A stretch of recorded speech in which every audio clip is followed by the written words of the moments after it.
afternoon, members of the media, and thanks for coming. You would have heard by now that in an earlier release that the dispute between the Department of Public Transportation, DPT, and the Bermuda Industrial Union over buses. The parties met this morning and were unable to reach an agreement. And as a result of this, the disruption in public bus service continues. The matter has been referred to the Minister of Labor. Yesterday, the BIU was informed of the government's no work, no pay policy, and that applies to this situation. Recently, I have noticed in social media the word privatization has been used regarding the future of DPT. I take this opportunity to assure you that privatization is not on the table as far as the ministry is concerned. It might be helpful for me to share my vision for the department over the next year. DPT is responsible for moving Bermuda and Bermudians with a quality public bus service that is reliable and efficient. The continuation of the summer schedule allows the department time to build up resources. This includes hiring of additional bus operators and increasing the fleet size to a level that provides the department with the ability to service the public bus runs and dedicated school runs without incurring cancellations. Our goal is to achieve this level of service on or before September 2022. We are currently unable to achieve this goal due to the lack of resources. However, continuing in the summer schedule will allow the department time to build the resources to a level that meets the requirements while simultaneously providing reliable service with little to no cancellations. The ministry and the department would focus its resources around the delivery of the public bus schedule. In order to achieve this, we will utilize the established and approved summer rosters, which does not include school runs. The ministry appreciates the continued public patience and will provide an update at 10 a.m. tomorrow. I would just like to end by once again thanking the public for their patience and apologizing for the inconvenience that this might have caused to you and your loved ones. Thank you. Any questions? Barnes, what was that? All right. First of all, to the minister, can you give us an update on how these negotiations are going? Are you going to be returning to the negotiating tables later, do you hope? We tried yesterday, we tried again today, and we reached an impasse. And the policy and protocol is for us to now turn this over to the Minister of Labor for dispute resolution. Now, Mr. Ferbert, the president of the Bermuda Industrial Union, suggested earlier today that the union might not abide by arbitration, might continue their industrial action despite that order. What is your response to that? If that decision was to be made, that would be unfortunate, because the only persons that are being affected by this are those commuters trying to get to work, those commuters that can't afford to buy a taxi, those commuters that don't have a car. This is what we are actually working to do. For 2 years, the commuting public, those that use public transportation, have had to suffer inconsistencies, have had to suffer cancellations, and we want to provide the reliable, sustainable, and consistent bus service for them. That's the least that they deserve. And so for us, our focus is on the general public, our focus is on the country to make sure that they get the consistent and reliable service that they deserve and they should have.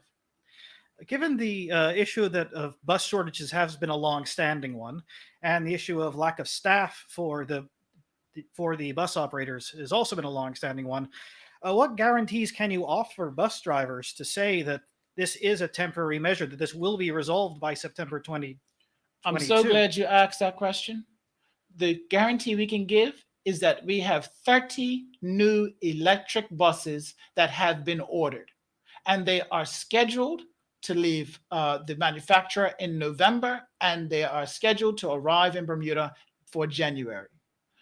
That is a fact.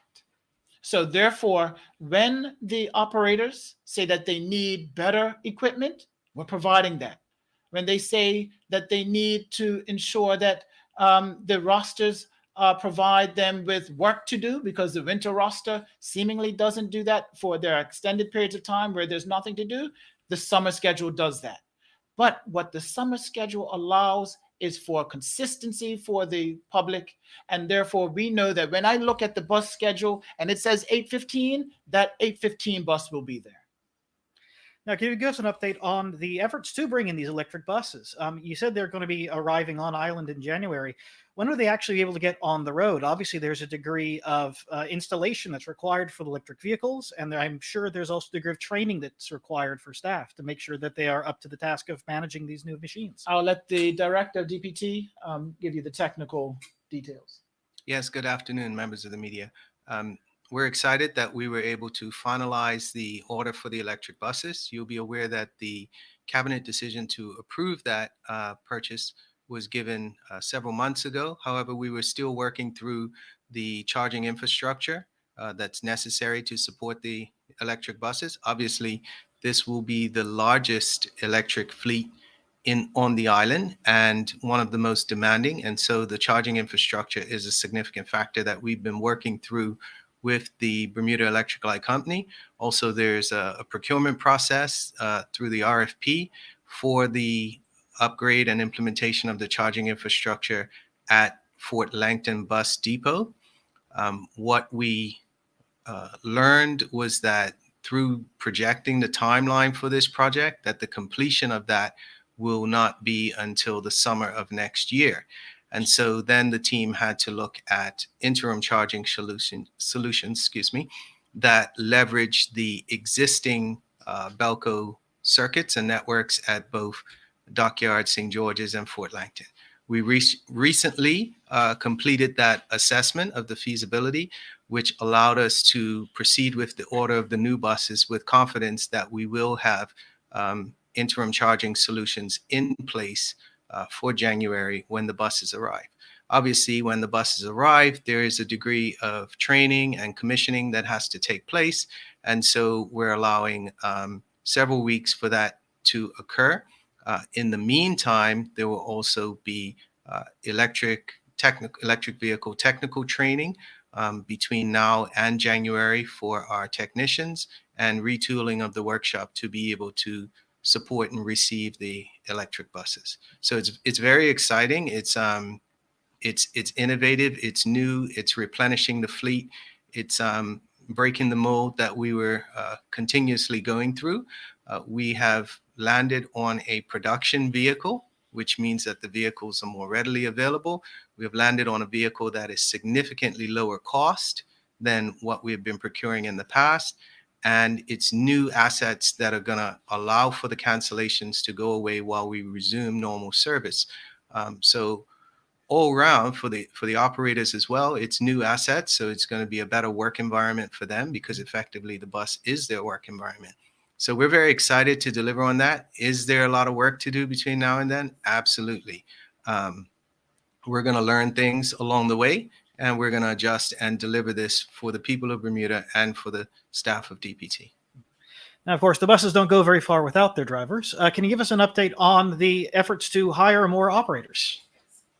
That's one for the director. Okay, so last year this time, it's been noted in recent dialogue that last year this time we were at the table, and we recognized that we had a deficit in bus operators. We have been operating in a COVID environment, and so normal processes have been challenging, and the onboarding process for new operators has been no exception.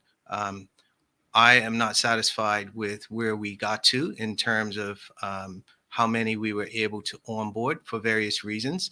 We are looking at that model and how we can create a dedicated campaign that is going to expedite a significant number of operators on board in a shorter period of time. So we're working with the different departments and agencies that we collaborate with on recruitment to ensure that we can reduce the time that it takes to get the operators on board and trained and in the seat. So that remains a commitment. We did make progress last year, but it's not where we need to be. Now, the union also raised concerns about the level of communication between the current Progressive Labor Party administration and the unions. Can you give us any update on that? How are the communications going between yourself and the union? I think it might be helpful to give a timeline. The 13th of January, I sat down with the president of the BIU. I expressed to him and gave him a heads up on the budget that was coming down the pipeline with budget cuts and the mitigation factors, meaning the decisions that the ministry and the minister were going to have to make in order to make sure that we provided the best possible service. At that time, January 13th, the president of the union said, "That sounds fair, that sounds good, and I will get my membership on board." I had no reason to doubt his word then. In February, the director met with the BIU executive staff to let them know what was coming down the pipeline, because I did not want them to find out or hear for the first time the implications that the budget would have on their operation. Then in March, I went and mentioned it and read it as part of the budget brief. Then in June, the 6th of June, I believe, the 6th or the 9th of June, we had a dedicated meeting focused on the rosters that was held via a teleconference with the director. And then in July, there was a general meeting which was had with the general operators to discuss the roster and its implications. I believe that that is more than enough communication. And I think that I don't know if you were at the BIU's press conference, but from the snippets that I saw, the BIU and the government agree on the main principles. The fact that we do not have the necessary resources, meaning the budget, the buses, or the bodies. We both agree on that.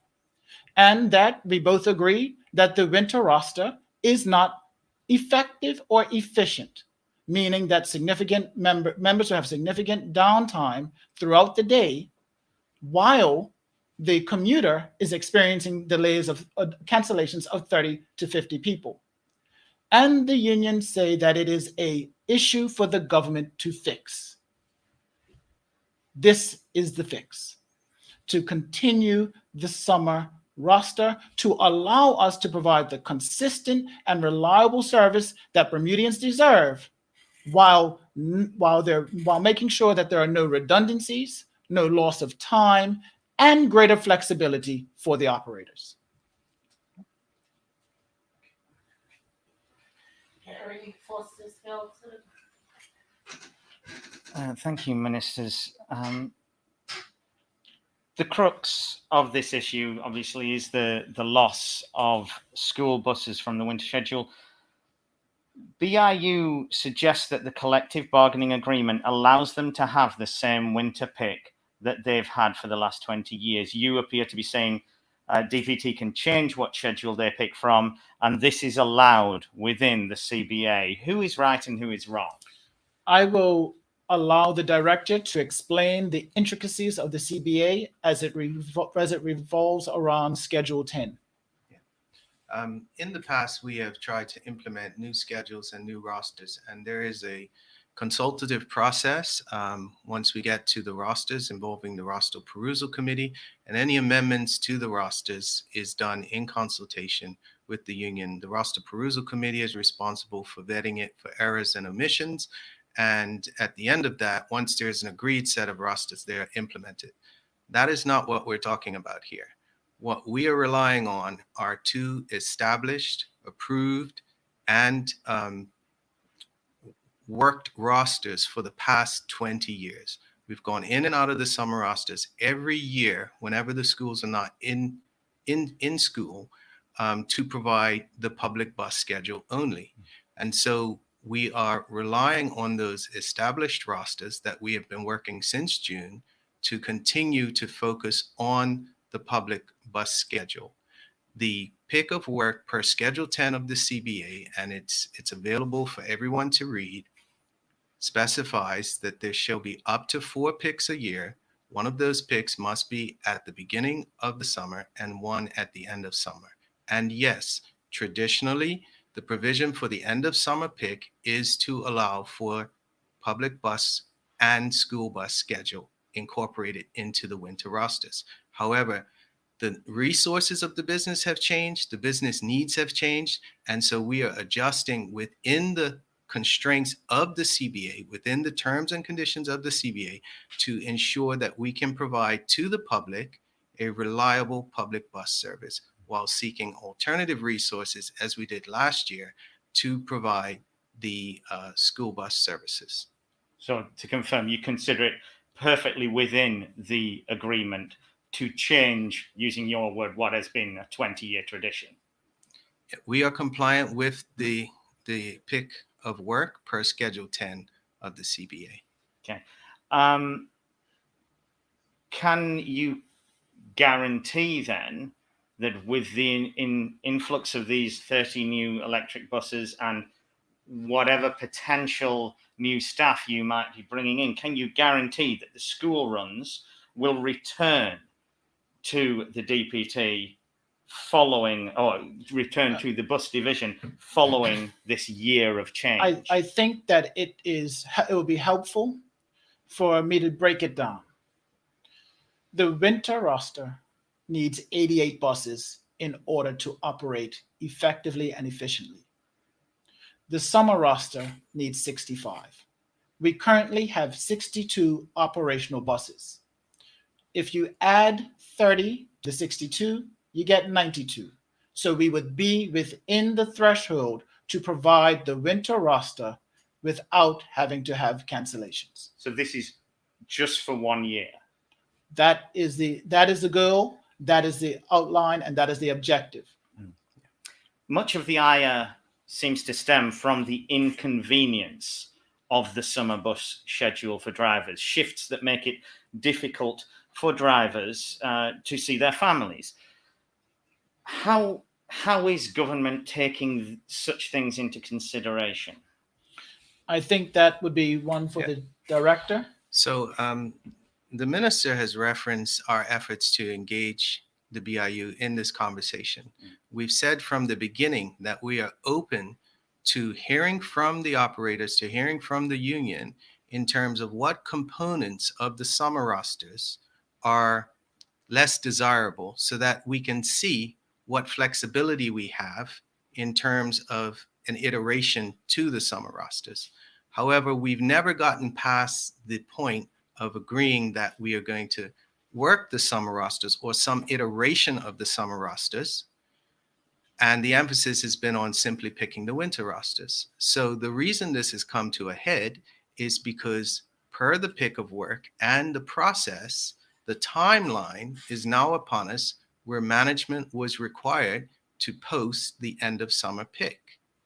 And because that end of summer pick has now been posted and it is not the rosters that the staff desire, that the union desires, then it has led to this impasse. We are more than happy to engage with expediency in a review of the summer rosters. We can continue to work the summer pick that was picked in June and resolve any adjustments that we can make.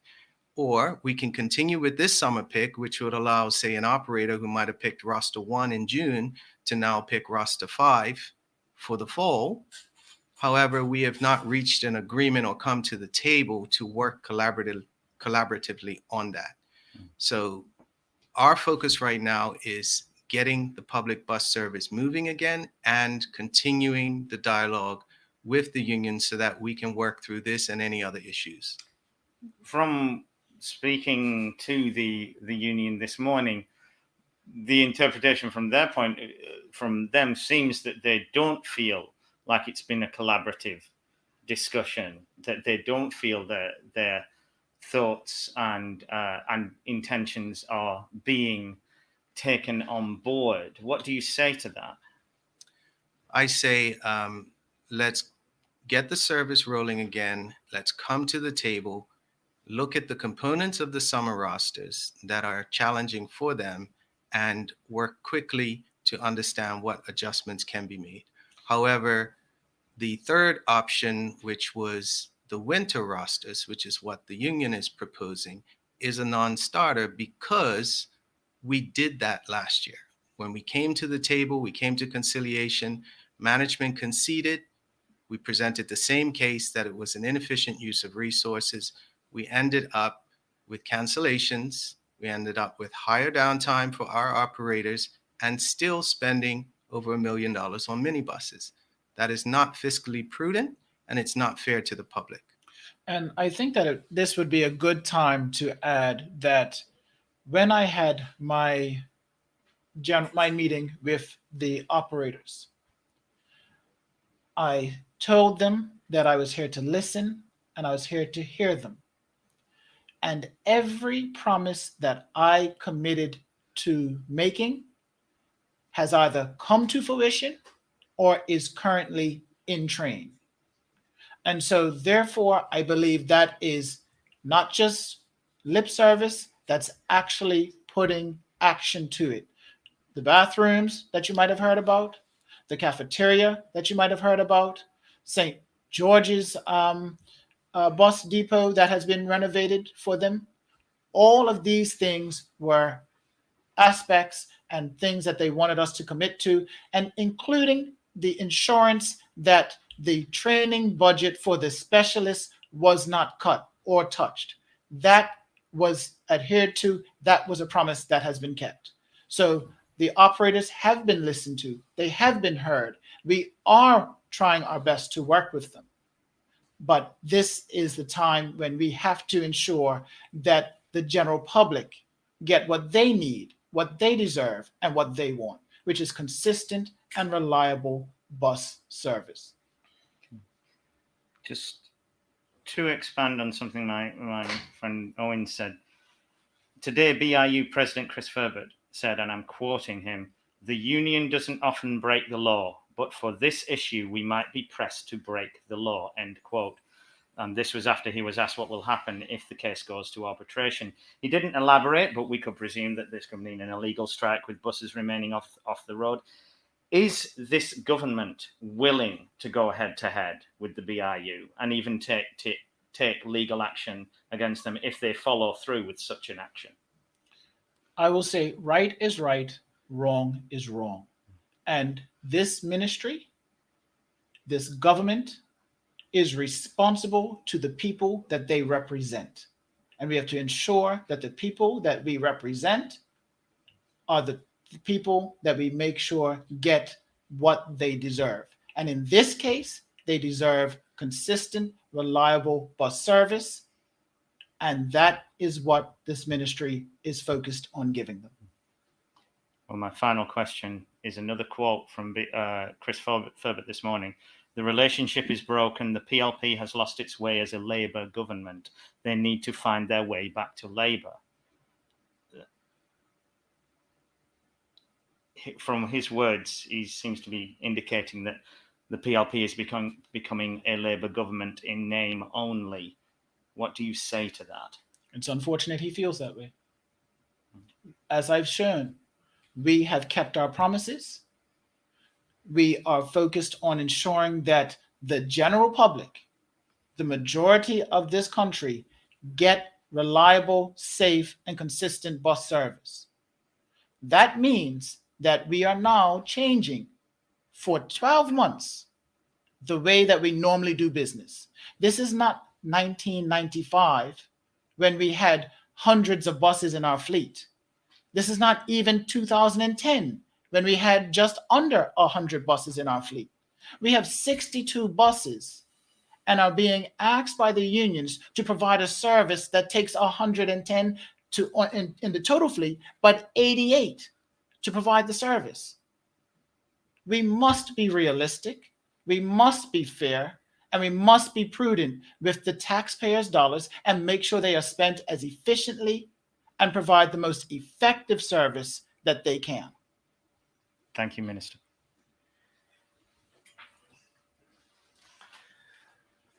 All right. Thank you, Minister Lawrence Scott, Minister of Transport. Thank you, Director of Public Transport, Mr. Roger Todd. That concludes our press conference.